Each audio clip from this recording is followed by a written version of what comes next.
Baik, Assalamualaikum warahmatullahi wabarakatuh. Saya Muhammad Nuril Huda Rahman dari jurusan S1 Akuntansi dan rekan saya sebagai editor yaitu Sinta Ayu Rohana dari jurusan S1 Akuntansi Universitas Lampung. Nah, pada kesempatan kali ini kami akan melakukan tutorial terkait dengan pengisian ISPT PPh Pasal 4 Ayat 2. Selamat menyaksikan. Baik, sebelum kita melakukan pengisian ISPT PPh Pasal 4 Ayat 2, ada baiknya kita melakukan pengunduhan dan penginstalan aplikasi ISPT PPh Pasal 4 Ayat 2 dengan cara masuk ke website Direktorat Jenderal Pajak melalui Google Chrome maupun Mozilla Firefox. Nah, kita masuk ke Google Chrome, ketik di address bar pajak.go.id, kita klik enter. Setelah kita klik enter, kita masuk ke halaman Direktorat Jenderal Pajak. Nah, setelah kita masuk ke halaman Direktorat Jenderal Pajak, kita bisa mengunduh aplikasi ya dengan cara klik unduh, klik aplikasi perpajakan. Nah, di situ akan disediakan banyak aplikasi perpajakan. Nah, untuk kali ini yang kita butuhkan hanya aplikasi PPh Pasal 4 Ayat 2. Dan ada cara juga yang memudahkan kita dengan cara scroll ke bawah, klik pada aplikasi perpajakan, klik ISPT masa PPh Pasal 4 Ayat 2 versi 2.0.1. Setelah itu klik ke bagian paling bawah, ada tulisan warna biru, diklik, maka kita akan melakukan pengunduhan langsung ISPT Pasal PPh Pasal 4 Ayat 2 versi 2.0.1. Setelah kita berhasil melakukan penginstalan aplikasi ISPT PPh Pasal 4 Ayat 2, langkah selanjutnya ialah kita masuk ke aplikasinya dengan cara klik This PC, OSC, klik folder DJP, klik folder ISPT PPh Pasal 4 Ayat 2, klik pph42.espt dalam bentuk aplikasi. Nah, kita akan masuk ke tampilan ISPT. Nah, setelah kita masuk, kita klik menu koneksi database. Nah, setelah koneksi database, kita akan dipilih. Kita disuruh milih untuk database kosong dan skema impor. Nah, untuk masuk ke ISPT, kita membutuhkan database. Nah, database itu kita bisa dapat dari database kosong maupun database. Nah, kalau database kosong ini kosong, belum kita isi. Jadi kita klik database kosong, kita copy. Apabila kita pengen database kosong ini bisa kita gunakan kapan saja. Klik database kosongnya dalam bentuk data ini, kita klik kanan, kita copy atau salin. Nah, setelah kita salin, kita letakkan di folder yang kita inginkan dan usahakan untuk mengingat data tersebut letaknya di folder mana. Nah, dalam hal ini saya telah memasukkan database-nya dalam database 4 ayat 2. Nah, selanjutnya kita akan diminta untuk melakukan login. Nah, untuk loginnya kita masukkan username administrator dan password 1, 2, dan 3. Maka kita masuk ke aplikasinya. Nah, apabila kita belum melakukan pengisian atau baru kita isi, maka akan ada tampilan seperti ini, profil wajib pajak. Nah, profil wajib pajak ini harus kita isi terlebih dahulu terkait dengan informasi wajib pajak, penentangan SPT maupun penentangan bukti potong. Masukkan data-data tersebut.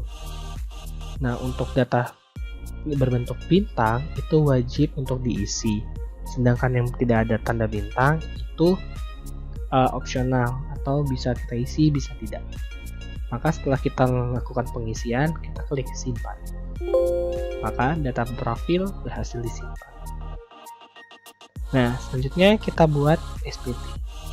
Nah, dalam pembuatan SPT kita bisa klik surat pemberitahuan atau SPT, buat SPT baru, buka SPT yang ada, dan hapus SPT. Nah, kita akan diberikan 3 pilihan. Nah, apa sih buat SPT baru? Buat SPT baru itu apabila kita pengen buat SPT baru, kita bisa klik pada buat SPT baru. Sedangkan buat SPT yang ada, buka SPT yang ada, itu untuk membuka SPT yang telah kita buat. Dan yang terakhir yaitu hapus SPT. Maksudnya ialah apabila kita telah menginput SPT yang salah, kita bisa menghapus SPT tersebut dan buat yang baru. Nah, dalam hal ini kita kan belum buat SPT-nya, maka kita buat SPT baru. Tahun pajak kita isikan tahun pajaknya, kapan, bulannya, dan di sini ada pembetulan ke. Apabila kita belum pernah melakukan pembetulan, maka kita kosongkan. Apabila kita telah melakukan pembetulan, maka isikan sesuai pembetulan keberapa. Klik OK. Maka SPT berhasil dibuat.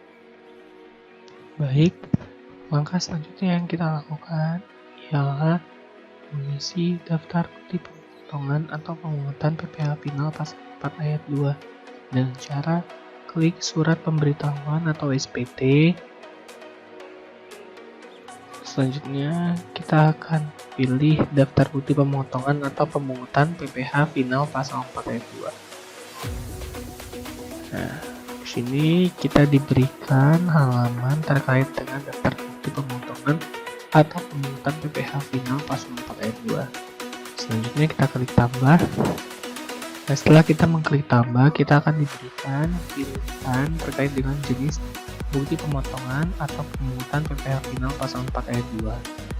Nah, kita bisa klik sesuai dengan yang kita inginkan, sama seperti atas hadiah undian. Kita klik, kita masuk nomor bukti potong, kita ketikkan 00004 kali 1 terus NPWP,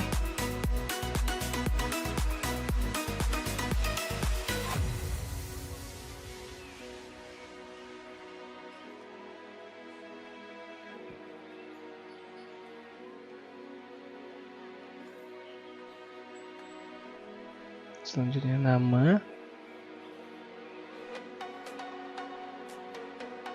dan alamatnya.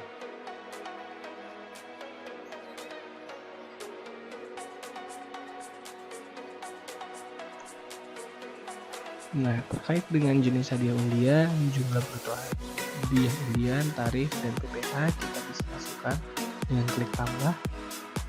Jenis hadiah undian misal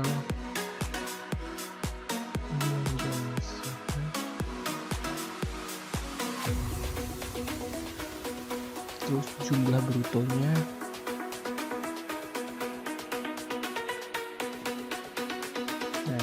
jumlah bruto dikalikan dengan tarif. Nah, tarif ini otomatis saja ya, maka akan menghasilkan PPh yang dipotong seperti ini.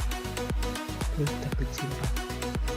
Dan setelah kita simpan, klik simpan, maka data berhasil disimpan.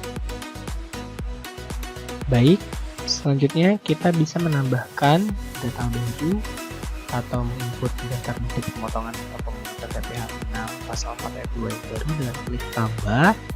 Terus kita pilih jenis bukti pemotongan. Dalam hal ini kita ilustrasikan dengan dividen yang terima oleh WPOP dalam negeri. Kita klik, lanjutkan. Kita masukkan bukti pemotongan 0,4 kali 2. NPWP-nya kita masukkan.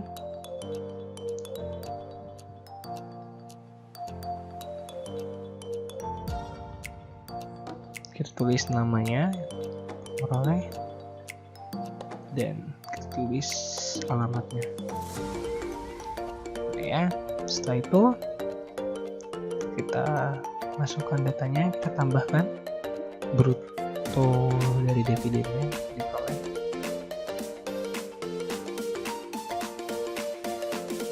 Kita misalkan 100 juta yang diperoleh. Nah, tarif sendiri itu tidak bisa dihapus dan diubah karena tarif sudah ditentukan, dan jumlah bruto dividen dikali tarif menghasilkan PPh yang dipotong atau dipungut. Kita simpan. Nah, setelah kita simpan datanya, kita simpan kembali, maka data berhasil disimpan. Baik, misalkan kita lupa atau ingin mengubah data dari daftar bentuk pemotongan, bisa kita lakukan. Kita klik data yang ingin diubah, kita klik ubah. Nah, misal kita ingin mengubah tanggalnya saja, kita rubah tanggalnya, misal tanggal 11 bulan 4 2014. Simpan, maka data berhasil disimpan. Nah, ini sudah kita rubah. Nah, kita juga bisa menghapus data dengan mengklik data tersebut dan klik hapus. Baik, setelah kita mengisikan daftar bentuk pemotongan atau pemungutan PPh final pasal 4 ayat 2, langkah selanjutnya ialah kita membuat induk SPT. Dengan cara kita keluarkan dulu daftar bukti pemotongan atau pemungutannya, kita klik surat pemberitahuan atau SPT, kita klik induk SPT-nya, terus kita cek dulu sebelum ini hadiah undian dengan PPh sekian, terus kita cek lagi dividen. Apabila sudah ini benar, kita tulis ke tanggal SPT-nya dan kita simpan, maka data berhasil simpan. Nah, setelah itu kita keluarkan. Selanjutnya kita isikan SSP-nya, rekam surat setoran pajaknya, klik, kita tambahkan.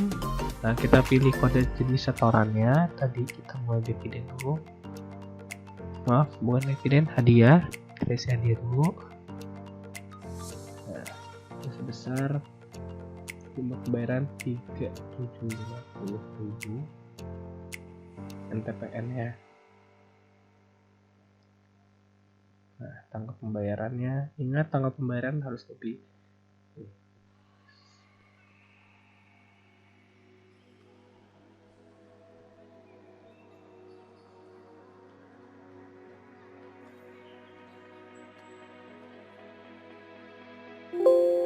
Oke, simpan, kita tambahkan lagi untuk dividen.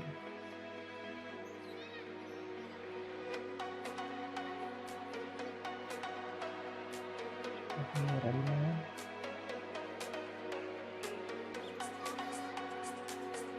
tanggal pembayarannya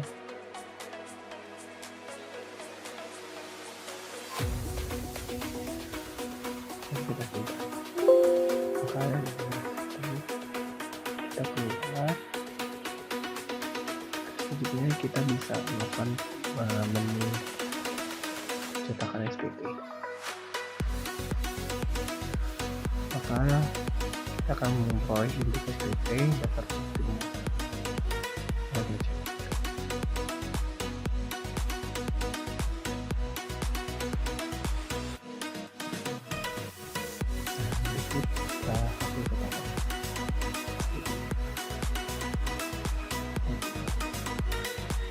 Baik, langkah selanjutnya ialah kita akan melapor SPT ke KPP.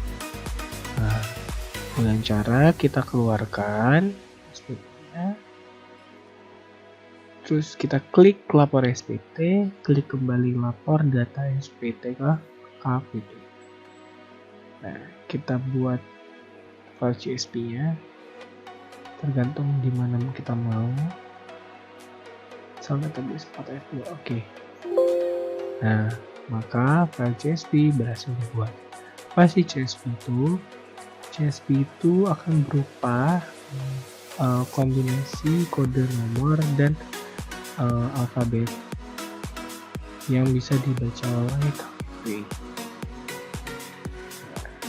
Begitu tutorial mengenai pengisian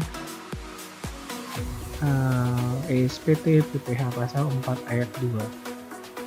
Sekian dari kami. Apabila saya ada salah kata, saya mohon maaf. Pada wassalamualaikum. Saya akhiri wabillahi taufiq wal hidayah. Wassalamualaikum warahmatullahi wabarakatuh.